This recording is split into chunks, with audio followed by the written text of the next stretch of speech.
So this is for assignment 7, which is the Niagara Falls image and the vanishing point exercise. Knowing that this is not exactly the best assets to actually use and use the vanishing point to place an image in perspective, I'm going to find another way around it. So as you can see, the assignment outline right here says right here, you know, the position of the maid of the mist in the foreground, and then you use the vanishing point right here to assist in orienting the maid of the mist to achieve reasonable perspective in the final combined image. However, when you place this image on that image, it gets a little wonky. So I am going to quickly move this image from using the move tool right here. So all I have to do is use the move tool and drag it over to my new tab right there, and then keep on dragging and right onto my image right there. That's the quickest way to transfer images from one tab to another. So here for now, I am not going to put this in the vanishing point, as I'm just going to quickly demonstrate. So first I click Command and click on the layer to select it, and I go Command C, which is just just to copy the file. I'm just going to hide it right now, and what I'm going to do is I'm going to create a new layer, and I'm going to call it Vanishing Point, or close enough because I can't type today. From now on, I go to the filter, I go to Vanishing Point, and then I create my grid. So in the upper left corner right here, you have a grid. And let's say I create a grid, and I want to, as I said, let's try to bring something into perspective. So I'm just going to create this very, very quickly. And I'm going to paste, again, this photo that I copied earlier. And all you have to do at this point is you use your arrow right here and just hover, drag it over and hover over to the grid that you just created. And today it's not working with me. Come on, work with me here.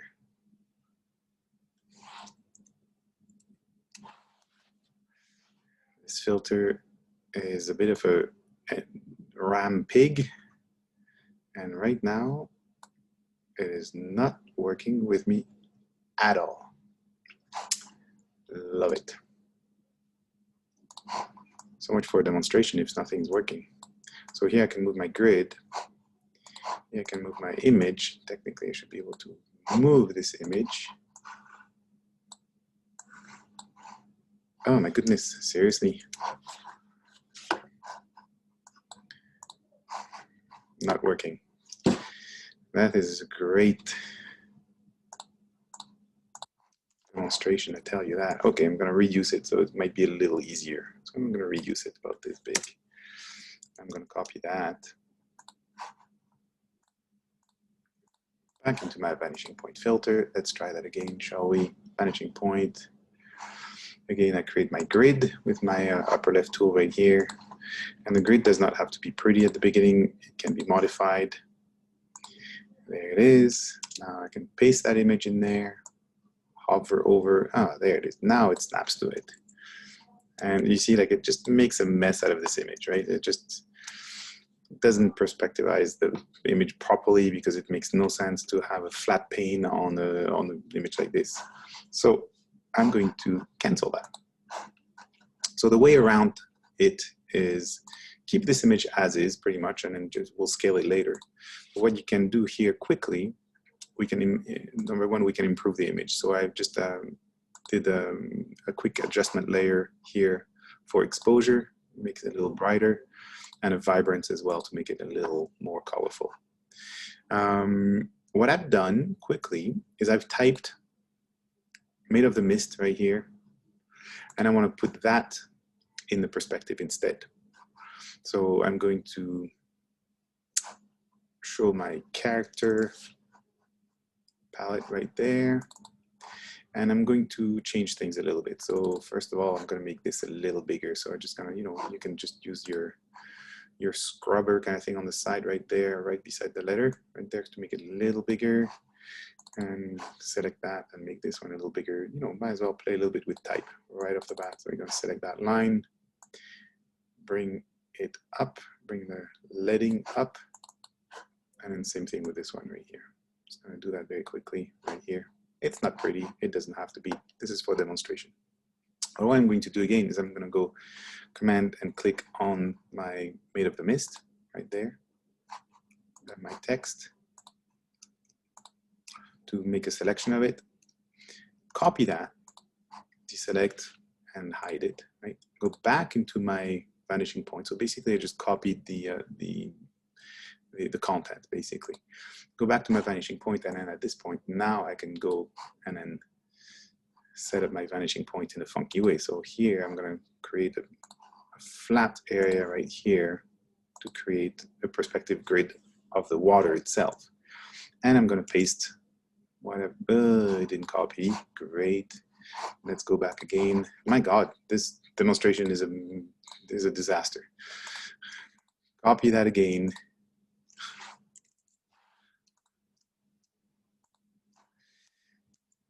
Copy, please. There you go. Copy that. Go back into my vanishing point. I'll get it right eventually.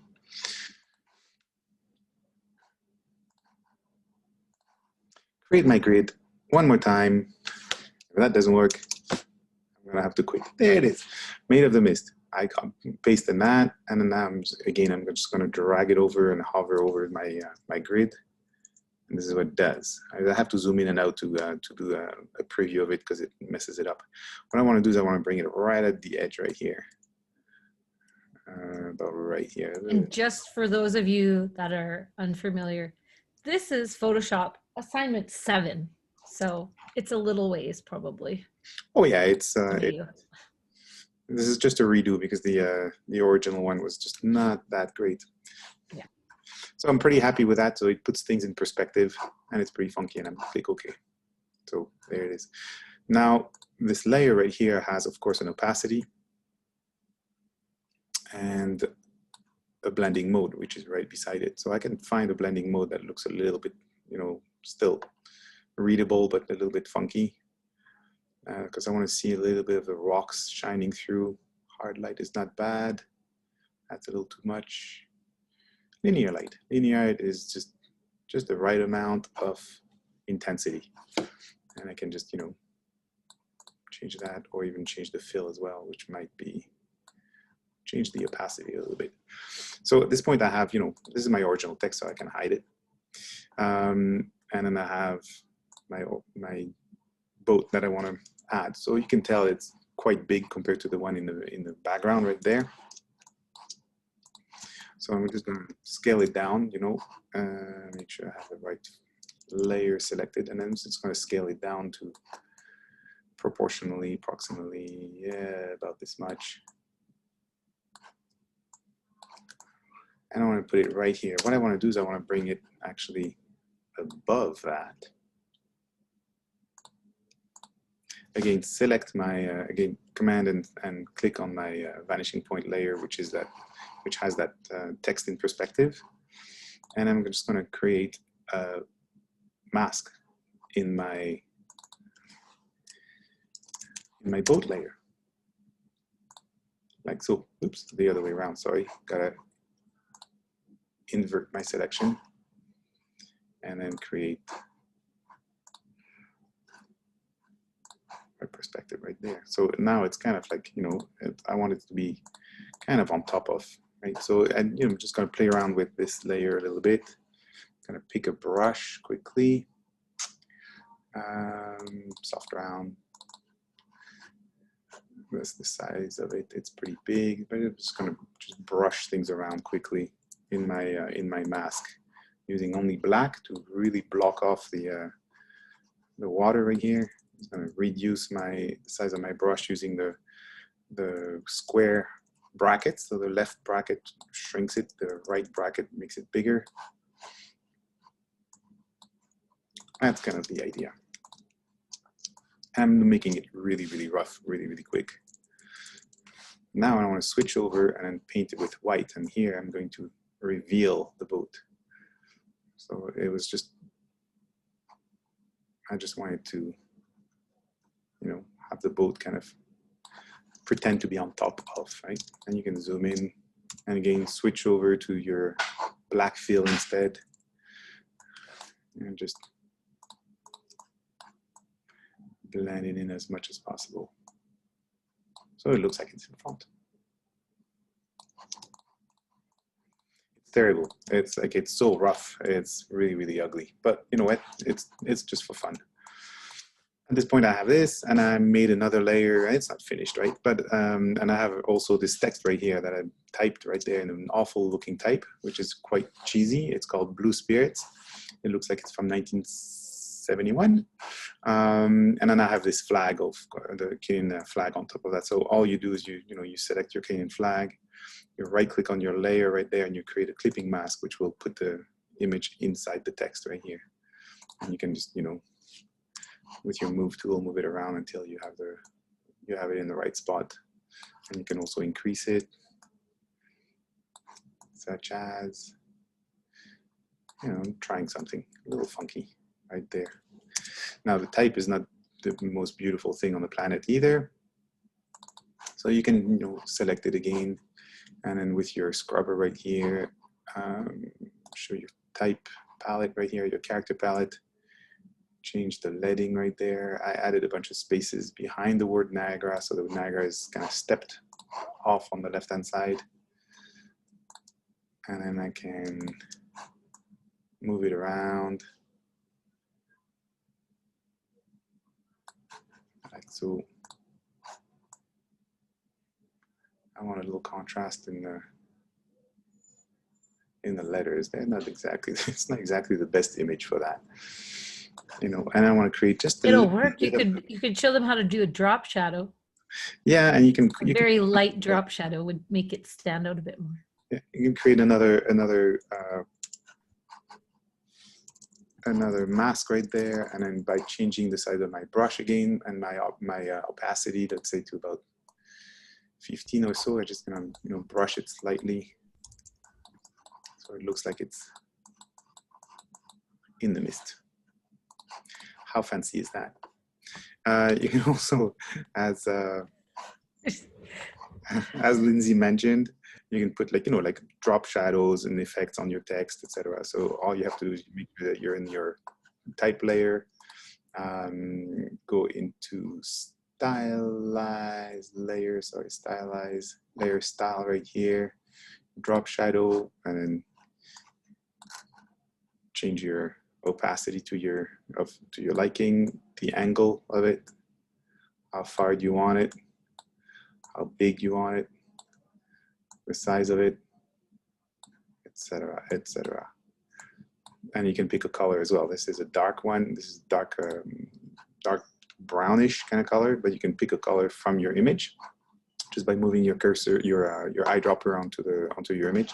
So if I want to pick a blue on blue to make it, you know, kind of, you know, apply that color, make it darker blue, not too purplish, and then you can just, you know, move it around.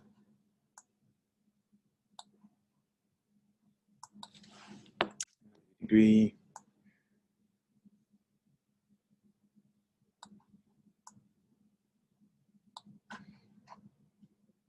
And you can even add some noise to make it gritty. As you can see that there, by changing your noise, just you add a little bit of texture to it.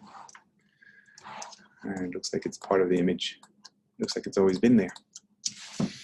Yeah, so that's a way to get around the vanishing point problem of having an image that does not really fit according to the assignment outlines right there. It's saying, you know, add those two images, the Maid of the Mist and then the Niagara image, right? Add this image on top of the background, and it doesn't really fit the perspective, so it's because it's not exactly the best assets. So the other way around is, you know, play with the type, put it somewhere, you know, put it somehow at an angle instead, and have some fun with that.